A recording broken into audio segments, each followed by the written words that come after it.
سامعین کرام، آئیے اب حضور تاج الشریعہ کا ایک ایمان افروز بیان سماعت فرمائیں، جس کا عنوان ہے صرف نعروں سے کام نہیں چلے گا۔ اس بیان کو سننے سے پہلے ایک ضروری بات پیش کی جا رہی ہے، امید ہے کہ آپ توجہ سے سماعت فرمائیں گے۔ 2 سال قبل یعنی سنہ عیسوی 2010 میں کسی نے دعوت اسلامی کے امیر الیاس قادری کو پادری کہہ دیا اور لوگوں کو یہ غلط فہمی ہوئی کہ حضور تاج الشریعہ کا بھی یہی موقف ہے، تو جیسے ہی یہ بات حضور تاج الشریعہ تک پہنچی، آپ نے اس کی تردید فرما دی۔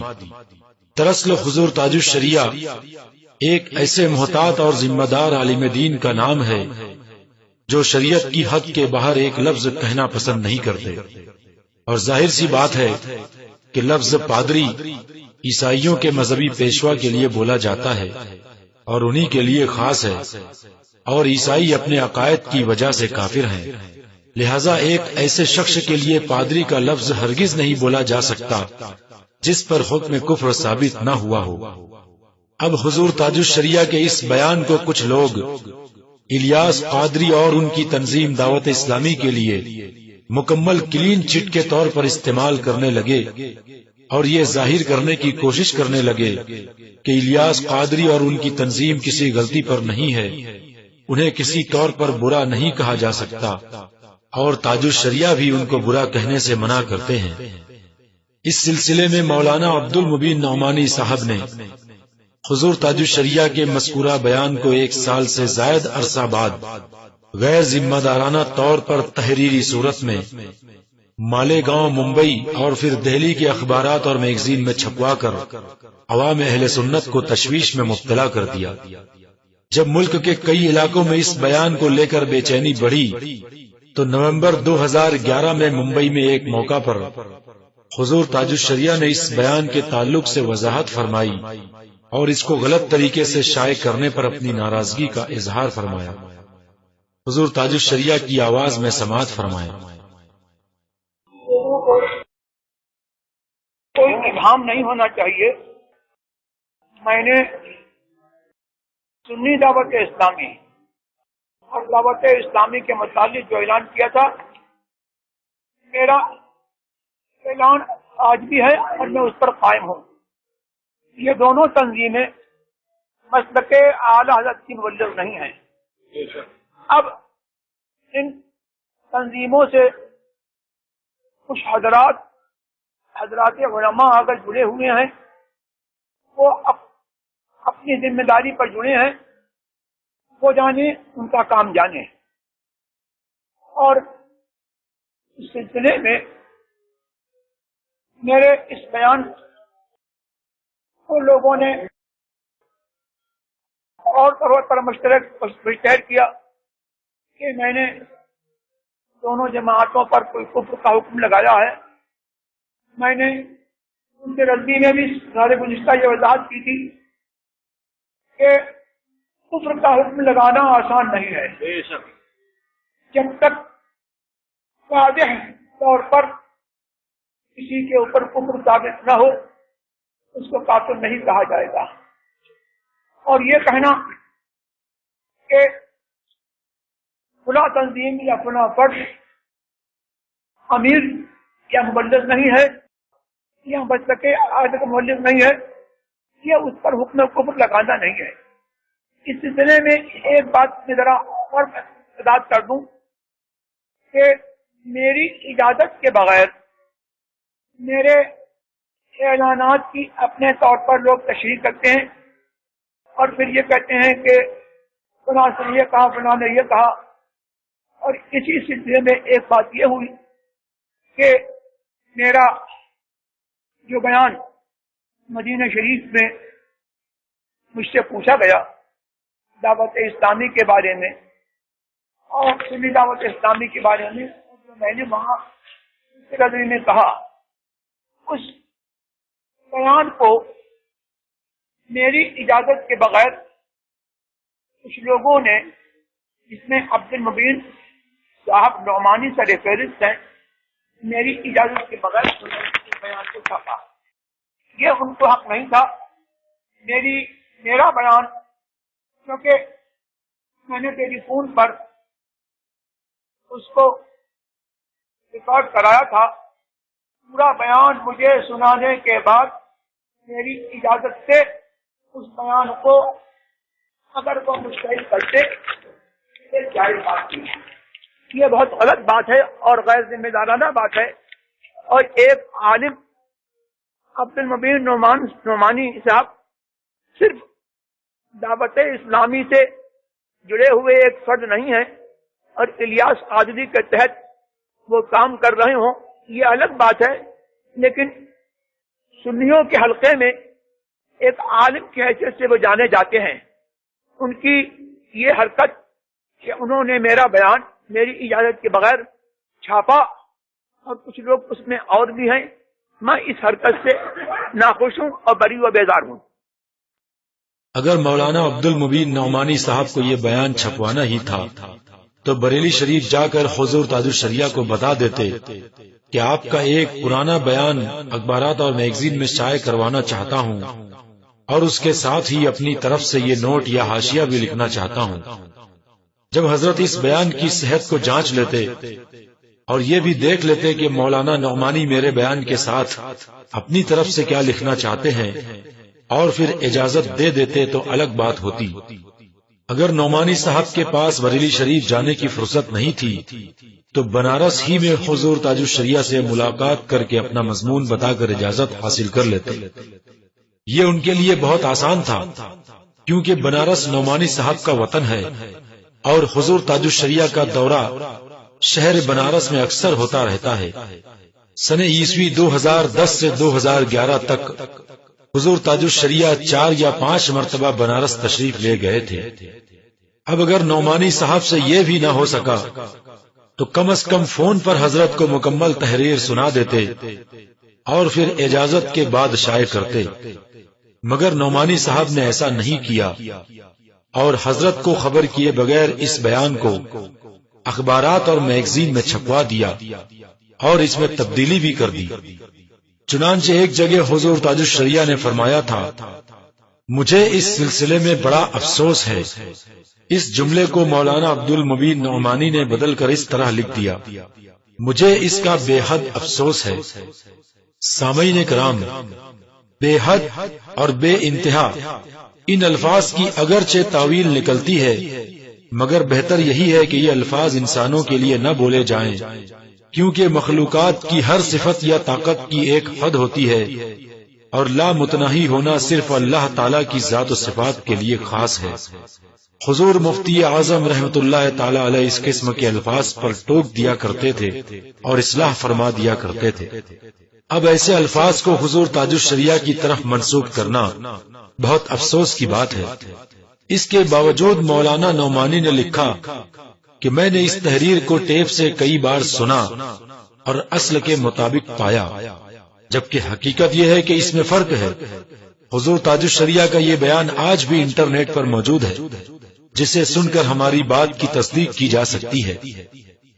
ایک اور اہم بات یہ کہ اپنے نوٹ میں نعمانی صاحب نے یہ بھی بڑھا دیا کہ اس بیان سے وہ لوگ سبق حاصل کریں جو کھلم کھلا دعوت اسلامی اور سنی دعوت اسلامی والوں کی تکفیر کرتے ہیں اور ان کے امیروں کو نازیبا الفاظ سے یاد کرتے ہیں۔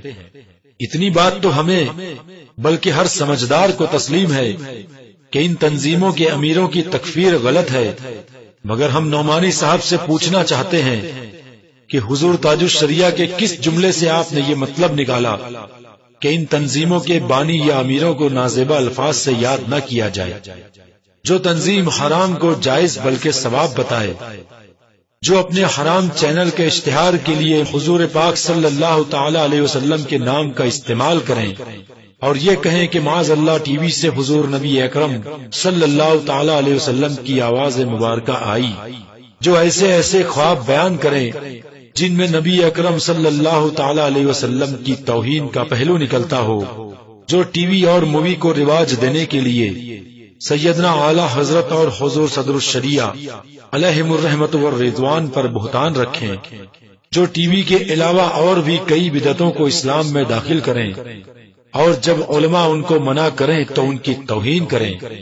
وہ تنظیم جس کا امیر خود کو غیر عالم تسلیم کرے مگر اکابر علماء و مفتیان کرام کے فتووں کا مذاق اڑائے اور شریعت کو کھیل تماشا بنائے۔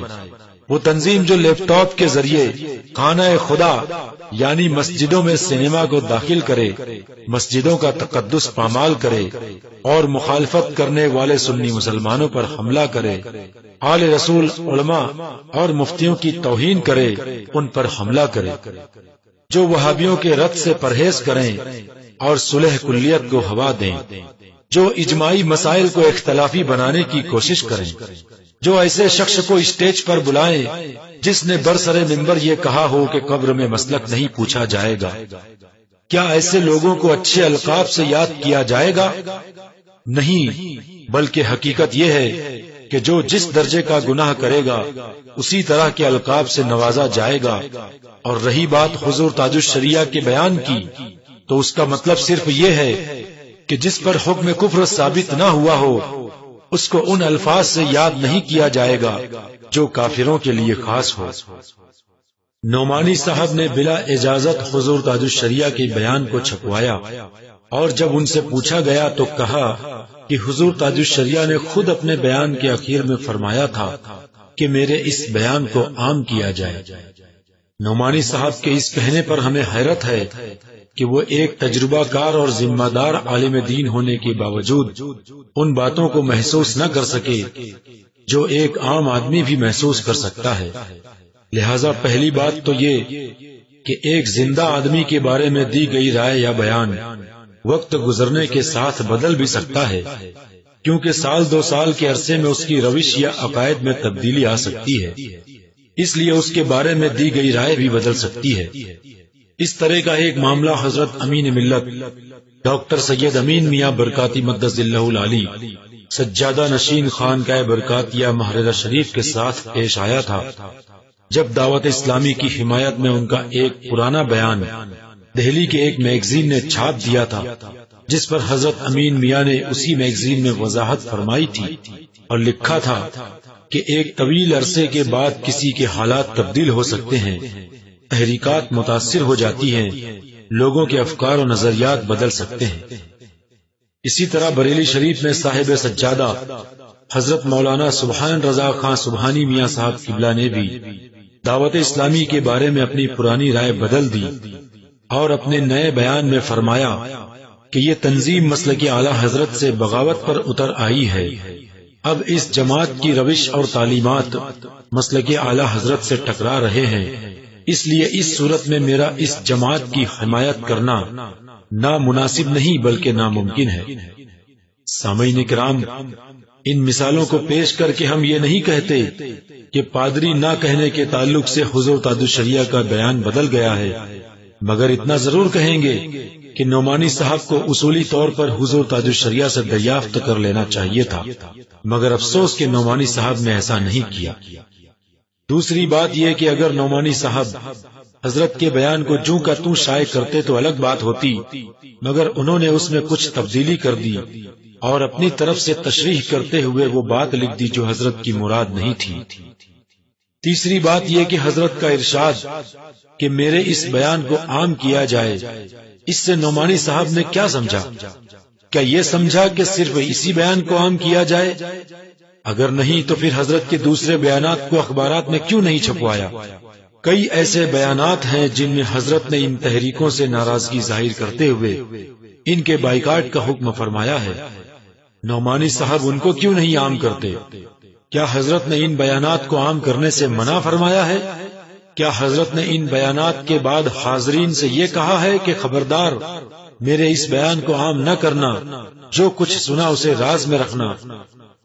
اب اگر نعمانی صاحب یہ کہیں کہ خصوصیت کے ساتھ حکم فرمایا تھا اس لیے ہم نے عام کیا، تو ہم کہیں گے کہ حکم تو حضرت نے ان کے بائیکاٹ کا بھی فرمایا تھا، اس پر کہاں تک عمل کیا اور کروایا؟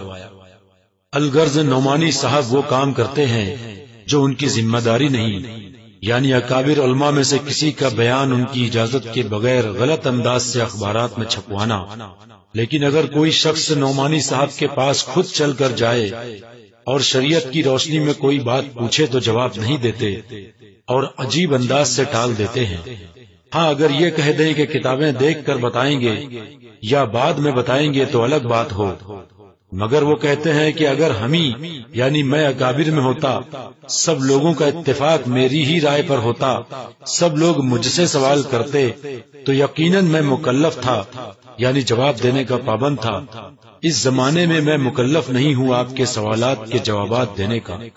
اس کے لیے ہمارے بڑے علماء تاج الشریعہ مکلف ہیں، محدث کبیر مکلف ہیں، قاضی القضات مکلف ہیں، نائب قاضی القضات مکلف ہیں۔ ان کے رہتے ہوئے میں بیان نہیں دوں گا، میں سن کر کچھ نہیں بیان کروں گا۔ لیجئے نعمانی صاحب کی آواز میں سنیے۔ ہم ہی اکابر میں ہوتے، سب لوگ کا اتفاق میری رائے پر ہوتا اور سب لوگ مجھ سے سوال کرتے، یقین میں مکلف تھا۔ میں مکلف نہیں ہوں، اس زمانے میں میں مکلف نہیں ہوں آپ کے سوالات کے جواب دینے کا۔ اس کے لیے ہمارے بڑے علماء تاج الشریعہ مکلف ہے، محدث کبیر مکلف ہے، قاضی القضات مکلف ہے، نائب قاضی القضات مکلف ہے۔ ان کے رہتے ہوئے میں آپ کی رائے نہیں دوں گا، میں سن کر کچھ نہیں بیان کروں گا۔ ہمیں سمجھ میں نہیں آتا کہ اگر کوئی بات پوچھی جائے تو شریعت کی روشنی میں اس کا جواب دینے میں کیا رکاوٹ پیش آتی ہے۔ لہذا جواب کے لیے یہ شرط لگانا کہ اگر میں اکابر علماء میں ہوتا، سب لوگوں کا اتفاق میری ہی رائے پر ہوتا، سب لوگ مجھی سے سوال کرتے تو میں جواب دینے کا پابند تھا، یہ سب شرطیں بیان کرنے کی کیا ضرورت ہے؟ ایک اور اہم بات یہ کہ جب نعمانی صاحب سے کہا گیا کہ جن علماء کو آپ اکابر تسلیم کرتے ہیں انہی کا بیان انہی کی آواز میں سن کر مان لیجئے اور اس کی روشنی میں اپنا بیان دے دیجئے، تو صاف انکار کر دیا اور کہا کہ میں سن کر کچھ نہیں بیان کروں گا۔ اسی طرح ایک مرتبہ کہا کہ میں خود اس محفل میں رہوں گا اور خود سنوں گا تب اپنی رائے دوں گا، ورنہ 1000 آدمی گواہی دیں تو بھی نہیں مانوں گا۔ جب میں خود سنوں گا اس محفل میں تب میں جواب دوں گا، میں اس محفل میں خود موجود رہوں گا تب میں اپنی رائے دوں گا، یا میرے پاس صحیح رائے گی۔ 1000 آدمی مجھ سے کہے کہ یہ بیان کیا، میں پوری پر حکم نہیں لگاؤں گا، نہ تصدیق کروں گا نہ تردید کروں گا۔ سبحان اللہ۔ ناجائز و حرام کو رواج دینے والی اور مسلک اعلی حضرت سے انحراف کرنے والی تنظیموں کے خلاف اکابر علماء کئی تقاریر کریں، ان سے ناراضگی کا اظہار کریں، ان کے بائیکاٹ کا حکم دیں، تو نعمانی صاحب یہی کہیں کہ جب تک میں خود موجود رہ کر ان تقاریر کو نہیں سنوں گا، 1000 آدمی آ کر کہیں یقین نہیں کروں گا اور ریکارڈنگ سن کر بھی نہیں مانوں گا۔ مگر جب ایک ایسا بیان سامنے آیا جس سے ان تنظیموں کا کچھ فائدہ ہوتا نظر آیا تو صرف ایک ریکارڈنگ کو سن کر اس کو لکھوا لیا اور یقین بھی کر لیا اور پورے ملک کے اخبارات میں چھپوا دیا اور ساتھ ہی اپنی طرف سے تشریح کرتے ہوئے ایک مضمون بھی لکھ دیا جس میں وہ بات لکھ دی جو حضور تاج الشریعہ کے کسی لفظ یا جملے سے ظاہر نہیں ہوتی تھی۔ آخر یہ کیا ماجرا ہے؟ نعمانی صاحب کی ایک عادت یہ بھی دیکھی گئی ہے کہ جب کہیں سوال و جواب میں پھنس جاتے ہیں تو سچ بات اور حق بات بول کر جان چھڑا لیتے ہیں، مگر عملی زندگی میں اس پر عمل نہیں کرتے بلکہ اپنی روش پر قائم رہتے ہیں۔ سنیے۔ مستند علماء آپ کس کو مانتے ہیں؟ مفتی نظام الدین صاحب کو؟ ارے بھائی اظہری صاحب کو مانتے ہیں، علامہ ضیاء المصطفیٰ صاحب کو مانتے ہیں، چلیے علامہ ضیاء المصطفیٰ صاحب کو مانتے ہیں اور تاج الشریعہ کو اگر آپ مانتے ہیں ہاں ان کو آپ کو پتا نہیں ہے کہ حضور تاج الشریعہ نے فتویٰ دیا ٹی وی کے حرام ہونے پر؟ ٹی وی اور مووی کا جو ہے شرعی حکم کیا ہے وہ آپ کے پاس کتاب نہیں ہے کیا؟ میں بھیجوں آپ کو؟ میرے نزدیک بھی وہ ناجائز ہے، میرے نزدیک بھی ٹی وی ناجائز ہے۔ میں پوچھ رہا ہوں کہ دعوت اسلامی جو حرام چیز کو حلال جانتے ہوئے اس کو عام کر رہی ہے اور مدنی چینل حرام چیز کو دیکھنے پر کرے کہ یہ دیکھنا باعث ثواب ہے، اس کے بارے میں آپ کیا کہتے ہیں؟ بولیے۔ جو تاج الشریعہ فرمائیں گے وہی میں کہوں گا۔ ہمارے اکابر جو لکھ دیں میں اسی تصدیق کرنے کا آپ سب لوگوں کے سامنے وعدہ کرتا ہوں۔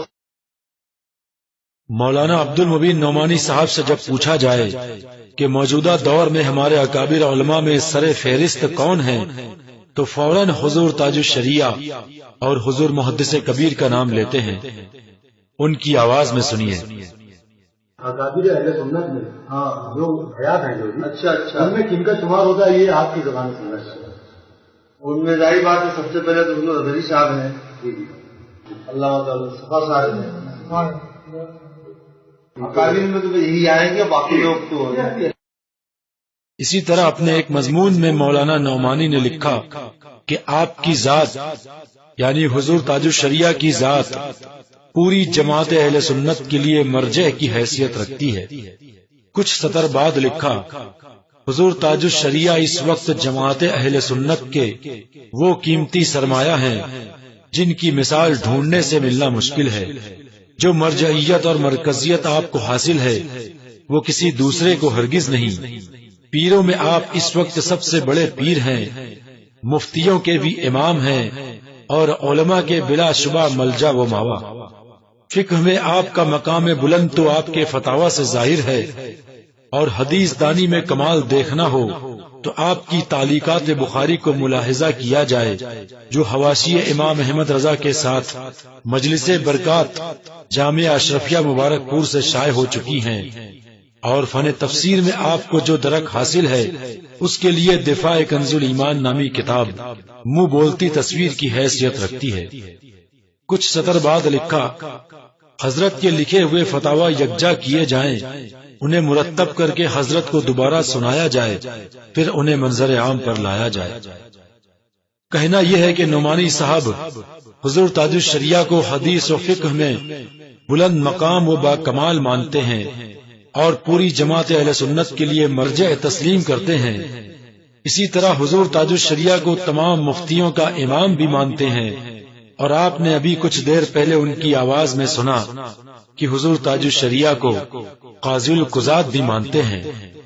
قاضی القضات کا مطلب ہے تمام قاضیوں کے قاضی، لہذا حضور تاج الشریعہ پورے ملک ہندوستان کے قاضی ہیں۔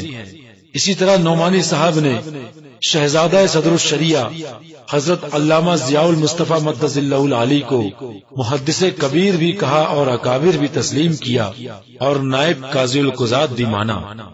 اب ہمیں سمجھ میں نہیں آتا کہ ایک طرف تو نعمانی صاحب نے ان علماء کو موجودہ دور میں سب سے بڑا اور مستند تسلیم کیا، مگر دوسری طرف ان کے فتوے اور اعلان کے خلاف بھی عمل کر رہے ہیں۔ ان علماء نے جن تنظیموں کا رد فرمایا ہے ان کی حمایت میں ایڑی چوٹی کا زور صرف کرتے نظر آ رہے ہیں۔ آخر اس کی وجہ کیا ہے؟ اس کا جواب سامنے آنا چاہیے۔ اسی طرح اس بات کا بھی جواب سامنے آنا چاہیے، جیسا کہ ایک شخص نے نعمانی صاحب سے پوچھا تھا کہ دعوت اسلامی کی جانب سے آپ کو ماہانہ 25,000 روپے ملتے ہیں، کیا یہ سچ ہے؟ جواب میں نعمانی صاحب کو صاف صاف کہہ دینا چاہیے تھا کہ غلط بات ہے، کچھ بھی نہیں ملتا، 1 روپیہ بھی نہیں ملتا، مگر انہوں نے انکار کرنے کی بجائے منطقی انداز سے بات کو ٹال دیا۔ یہ ریکارڈنگ کئی دنوں سے بہت سی جگہوں پر پھیل رہی ہے، سماعت فرمائیے۔ اللہ اکبر، مجھے افسوس ہو رہا ہے کہ آپ اپنی زبان سے کہہ رہے ہیں کہ میرے نزدیک ٹی وی حرام ہے، اور دوسری طرف اس جماعت کا آپ جگہ جگہ پرچار کر رہے ہیں۔ یہ آپ کے قول و فعل میں اتنا تضاد کیوں ہے؟ یہ کس کا اثر ہے؟ کیا یہ آپ ایک طرف یہ کہتے ہیں کہ ہم اس کو حرام جانتے ہیں اور دوسری طرف اس کے اسٹیجوں پر جا جا کر کے آپ اس کو پھیلانے اور استحباب کا حکم لاگو کر رہے ہیں؟ یہ آخرکار کیسی بولی ہے؟ یہ اس بولی میں کس کا اثر ہے؟ اس کے حرام نوٹوں کا، ان کے گڈیوں کا، جو آپ کو 25,000 روپیہ منتھ ملا کرتا، اس کا اثر ہے کیا؟ ابھی بھی کوئی بھی بات بغیر دلیل کے نہیں کہنی چاہیے نا، بغیر دلیل ثبوت کے ایک نہیں سینکڑوں دلیلیں ہیں، آپ کو نظرانے اگر نہیں ملتے تو آپ حق بولنے سے نہیں چکتے۔ آپ جو ہے ٹی وی کو جائز کرتے ہیں اور ابھی میرے سامنے کہہ رہے کہ میں اس کو حرام جانتا ہوں، تاج الشریعہ کا حکم مانتا ہوں۔ اگر آپ تاج الشریعہ کا حکم مانتے تو اس گمراہ جماعت سے آپ کبھی الگ ہو گئے ہوتے۔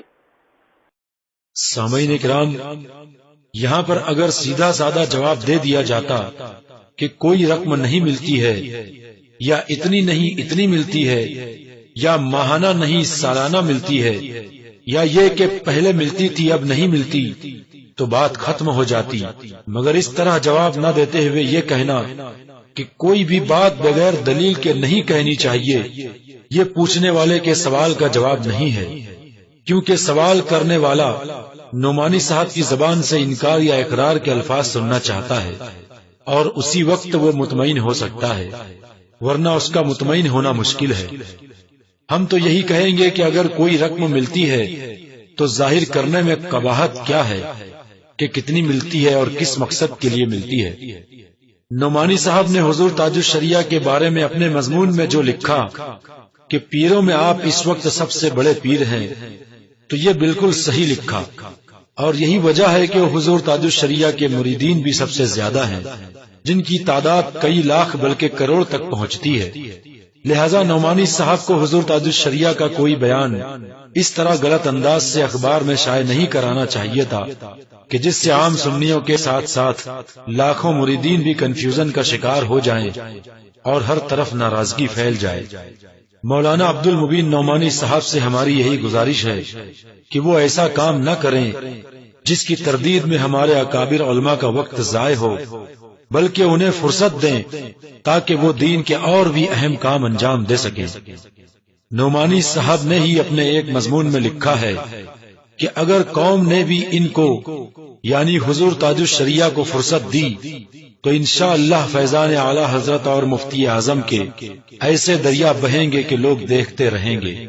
ہم کہتے ہیں کہ فیضان اعلی حضرت اور مفتی اعظم کے دریا تو بہ ہی رہے ہیں، یہ الگ بات ہے کہ سب کو نظر نہ آئیں، لیکن اگر ان اکابر علماء کی مخالفت نہ کرتے ہوئے ان کا زیادہ سے زیادہ ساتھ دیا جائے تو یہ اپنی زندگی میں اور بھی کئی ایسے اہم کام کر جائیں گے جنہیں کوئی دوسرا نہیں کر سکے گا۔ آئیے اب سماعت کیجئے کہ حضور تاج الشریعہ نے ممبئی اور کراچی کی تنظیموں اور ان کے امیروں کے بارے میں کیا کہا ہے۔ اگر ہو سکے تو اس تقریر کے مضمون کو لکھوا کر اخبارات و رسائل میں چھپوائیے تاکہ لوگوں کو پتہ چل جائے کہ حضور تاج الشریعہ نے پادری کہنے سے تو منع کیا ہے مگر ان کے بائیکاٹ کا بھی حکم فرمایا ہے۔ اس بیان کو وہ لوگ غور سے سنیں جو ان تحریکوں کو اصلاحی تحریک سمجھتے ہیں اور اپنے مضمون میں اہل سنت کے معزز و معتمد علماء کے بارے میں یہ لکھتے ہیں کہ ان کی تقریروں کا نچوڑ اہل سنت کی اصلاحی تحریکوں کا رد کرنا ہوتا ہے۔ ایسے سمجھنے والوں کے لیے دعوت فکر ہے، کیونکہ حضور تاج الشریعہ نے فرمایا ہے کہ ایسی تحریکیں اسلام کی خدمت نہیں کر رہی ہیں بلکہ اسلام کی بے کنی یعنی جڑ کھودنے کا کام کر رہی ہیں۔ اس قسم کے کچھ مضمون اسی سی ڈی میں دوسری تقریروں میں بھی موجود ہیں۔ یہ بیانات بھی اخبارات میں چھپ جائیں تاکہ لوگوں کو مکمل حقیقت اور حضور تاج الشریعہ کے اصل موقف کا پتہ چل جائے۔ بیٹھ جائیے آپ سب، بیٹھ جائیے آپ سب، بیٹھ جائیے۔ یہ ویڈیو بنا رہا، شرم نہیں آ رہی تجھے مسجد میں؟ کس نے جائز بتائی؟ توڑ دیجیے اس کا کیمرہ۔ ہر جگہ مسجدوں میں کہیں لیپ ٹاپ اور کہیں ٹی وی اور کہیں کچھ کر کوئی سب مسجدوں کے اندر آ گیا ہے، چونکہ اجازت دے دی گئی نا ان تمام چیزوں کی کہ مسجدوں میں لے جاؤ، اس سے دین پھیلے گا، اس سے اسلام پھیلے گا۔ یہ سب ناجائز و حرام ہے، کسی کے بتائے سے جائز نہیں ہو سکتا ہے، چاہے وہ دعوت اسلامی کا فرد ہو یا سنی دعوت اسلامی کا فرد ہو۔ ہمارا اسلام اس کو ناجائز کہتا ہے، اس کو حرام کہتا ہے، اور تم مسجد میں یہ ناجائز کام کر رہے ہو، شرم آنی چاہیے، اور جس نے بتایا ہے اس کو بھی شرم آنی چاہیے۔ نہ خانقاہ ہے محفوظ، نہ مسجد محفوظ، جہاں دیکھو ویڈیو گرافی ہے، جہاں دیکھو کیمرہ چل رہا ہے، تصویر سازی ہو رہی ہے۔ نبی کریم صلی اللہ علیہ وسلم نے اس کو منع فرمایا، اور آج بنام مولوی اور بنام پیر اسی کو جائز کہہ رہے ہیں کہ یہ صاف صورت ہے، یہ تصویر نہیں، یہ عکس ہے۔ اس کا نتیجہ یہ نکل رہا ہے کہ آپ حضرات دیکھ رہے ہیں کہ مسجدوں میں لوگ موویاں بنا رہے ہیں، تصویریں بنا رہے ہیں۔ اللہ رحم کرے، ہم تمام سنیوں پر اللہ اپنا خاص رحم فرمائے۔ ہماری سنیت بدنام ہوتی چلی جا رہی ہے، مسجد محفوظ نہیں ہے۔ اللہ تبارک و تعالی محفوظ رکھے۔ کافی زحمتوں کے ساتھ یہاں پر حضرت تشریف لائے اور آپ حضرات یہ کر رہے ہیں۔ بس یہ ایک بات میں نے جو آگے اتفاقیہ اور اتفاقیہ نہیں، یہ بھی فضل خداوندی ہی، یہ سمجھیے کہ میں نے یہ بات کہہ دی کہ جس کی ضرورت تھی، اور ضرورت کسی نہ کسی طریقے سے ابھر کے آ جاتی ہے۔ آئندہ تو نہیں کرو گے، پکی بات ہے، توبہ کرو۔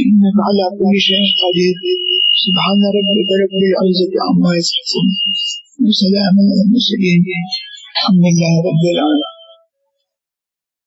لا إله إلا الله محمد رسول الله صلى الله تعالى عليه.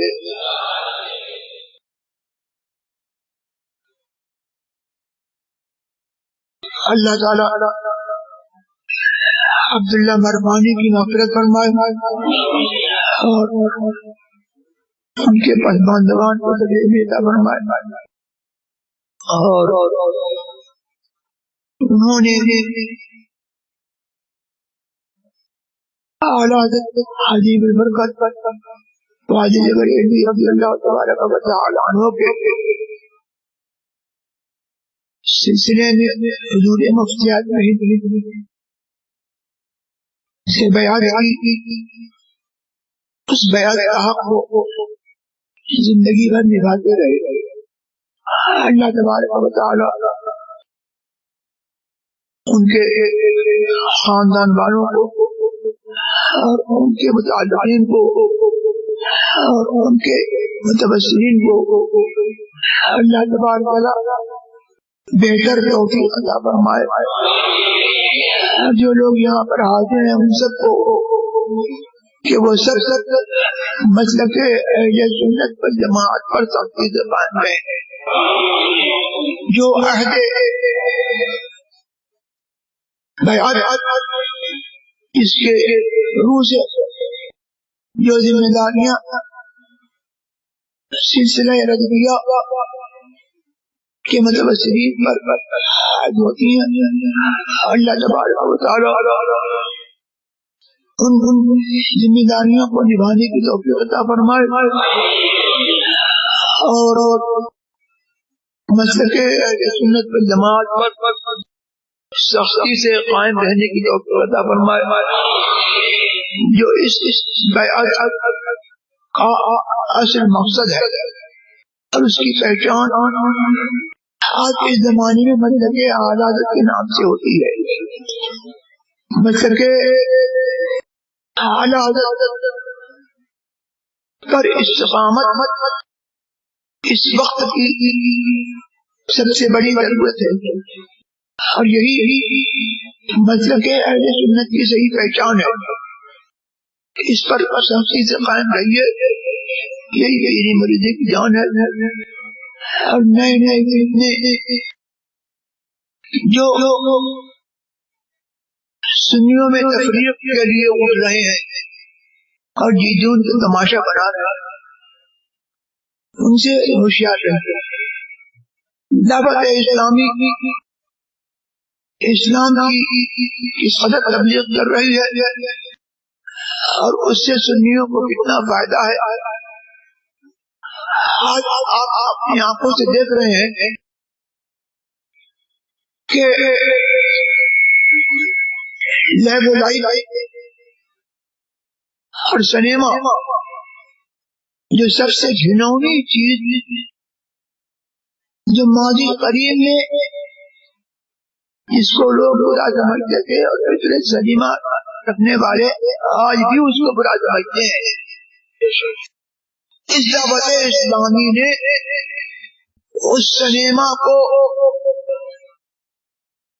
گھر گھر رائج کر دیا اور نہ صرف یہ کہ سنیما کو گھر گھر رائج کیا بلکہ مسلمانوں کی مسجدیں اس لعنت سے پاک ہیں۔ آج اس دعوت اسلامی کی اسلام کی یہ ممتاز اور نمایاں خدمت ہے کہ الیاس قادری کا دیدار کرنے کے لیے لیپ ٹاپ میں بھی چلایا جاتا ہے۔ وہ الیاس قادری جس نے ماضی قریب میں ابھی چند برس پہلے ٹی وی طلبا دیے، ہمارا شیطان کو کہہ کر کے ٹی وی گھروں سے نکلوائے، آج اپنا دیدار دکھانے کے لیے اور مختلف پوز دکھانے کے لیے ٹی وی کا اور ویڈیو کا کھلے عام یہ دعوت اسلامی رواج دے رہی ہے۔ مجھے بتائیے کہ یہ تبلیغ دین ہے یا دین کو تماشا بنانا ہے؟ جس چیز کو پہلے حرام کہا آج اسی کو رواج دیا جا رہا ہے، انہیں رواج دیا جا رہا ہے۔ ناسخ و منسوخ کی بات الیاس قادری کر رہے ہیں، تو الیاس قادری بتا سکتے ہیں کہ حضور سرور عالم صلی اللہ تبارک و تعالی علیہ وسلم کے تشریف لے جانے کے بعد اور ان کی شریعت مکمل ہونے کے بعد اب کون سا ناسخ جدید ان کو نظر آیا جس سے پہلا حکم حضور سرور عالم صلی اللہ تبارک و تعالی علیہ وسلم کا حکم جس پر آج تک امت مسلمہ کا ماضی قریب میں اجماع چلا رہا تھا وہ منسوخ ہو گیا اور الیاس قادری صاحب کا دیدار دکھانا جائے۔ یہ دعوت اسلامی نہیں ہے، اسلام کی بے غنی کرنے والی تہذیب ہے۔ اور مسلک اعلی حضرت کا نام بہت لوگ لیتے ہیں، آج تک دعوت اسلامی بھی مسلک اعلی کا نام لیتی ہے، لیکن یہ دیکھو کہ مسلک اعلی حضرت کا نام لینے والا اس نام لینے میں کتنا سنجیدہ ہے اور وہ مسلک اعلی حضرت پر قائم ہے کہ نہیں ہے، اور اس کا کیا مبلغ ہے کہ نہیں ہے۔ اعلی حضرت کے فتاوی میں کہیں کو یہ نہیں ملے گا کہ ٹی وی اور ویڈیو اور یہ تصاویر کا ننگا ناچ اور جو رواج اس کو دیا جا رہا ہے یہ مسلک اعلی حضرت کہیں اس کا نشان نہیں ملے گا، اور اس کو بھی اس بے حیائی کے ساتھ کہ مسجد میں لیپ ٹاپ رکھ کر کے اور اب جو زبردستی اور جھینگا مشتی کا نام ہے ہم ہر چند حرام کہتے رہے، ہماری تصویر لے کر ان کے افراد ہمارے جلسوں میں گھس کر کے ہماری تصویر لے کر کے انٹرنیٹ پہ جاتے ہیں اور یہ بھی دکھاتے ہیں کہ دیکھیے یہ حرام کہتے ہیں ان کی تصویر موجود ہے، مفتی اعظم حرام کہتے ہیں ان کی تصویر موجود ہے، اعلیٰ حرام کہتے ہیں ان کی تصویر موجود ہے۔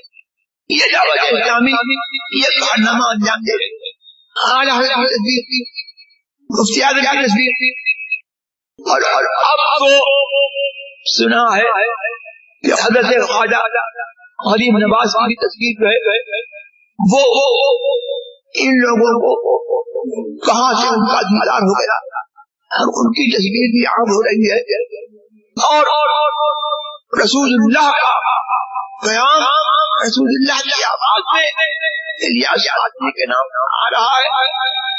آج آواز سنائی ہے، وہ دن دور نہیں ہے کہ کلمہ اللہ رسول اللہ کی صورت بھی نکالتا، یہ سب وہی جنہوں نے ملعون سنیما جس کا رد علماء اہل سنت و جماعت نے کیا تھا اس کو کسی نے جائز نہیں کہا۔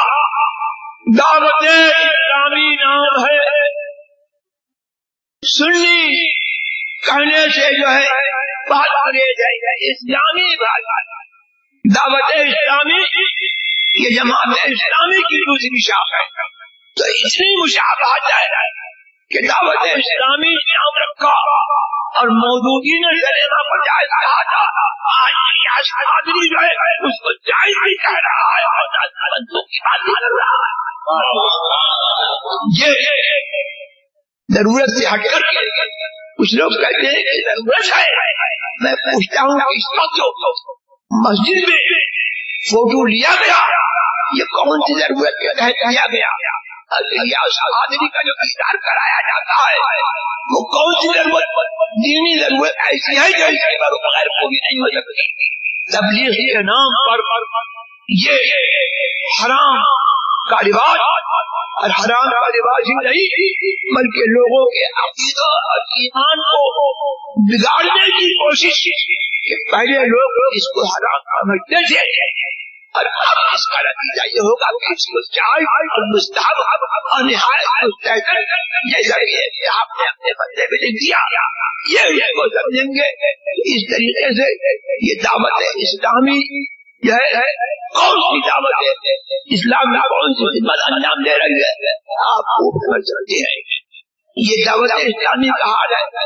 دعوت اسلامی سے کچھ لوگ اس وجہ سے ہٹے کہ دعوت اسلامی جو ہے کھل کر کے رد نہیں کرتی ہے اور اس نے اپنی الگ پہچان قائم کی ہے. وہ اس کے منشور میں یہ ہے کہ ہمارے اس شیش سے فرق نہیں ہوگا. اور دعوت اسلامی آج بھی ان کا معاملہ یہ ہے کہ دیوبندیوں کے پیچھے بھی نماز پڑھ لیتے ہیں. اس بنا پر جو ہے کچھ لوگ جو ہے ہٹے اور ظہیر الدین کے پرچم کے نیچے جو ہے سنی دعوت اسلامی قائم کی گئی اور سنی دعوت اسلامی ذرائع بتا دے کون سی وہ سنیت کی تبلیغ کر رہی ہے. اس علماء کون سی کے اس بے شخص سے وہ جڑی ہوئی ہے جس نے برسرے ظہیر الدین سنی دعوت اسلامی کے اجتماع میں جس نے یہ کہا خبر میں نہیں پوچھا جائے گا. تو میں یہ کہنا چاہتا ہوں کہ نہ دعوت اسلامی مسئلہ کے مبلغ ہے نہ دعوت اسلامی مسئلہ کا